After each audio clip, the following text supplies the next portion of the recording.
wanadamu Allah azza wa jalla amemneemesha bil malayin, account yake inasoma hundreds of millions, ampa maskini shilingi 200. هل هذا يليق بهذه الآية؟ ما يليق.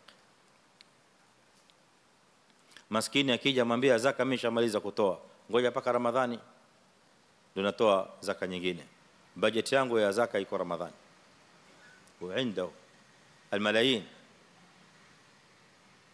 مركونة في الحساب، مخزنة في الحساب. هذا ما يليق، لا يتناسب مع عطاء الله سبحانه وإحسان الله عز وجل لهذا العبد. hainasibiani na ataa ya Allah azza wa jalla na ihsani ya Allah subhanahu wa ta'ala kwa mja kama huyu. Wewe ulikuwa utakaniwa wewe mstari wa mbele, wewe unakuwa madhrab almathal, unakuwa mwenye kupigwa mfano fi infaq fi muqaddimati as-sufuf, kutokamana na ma an'ama Allah azza wa jalla alayk.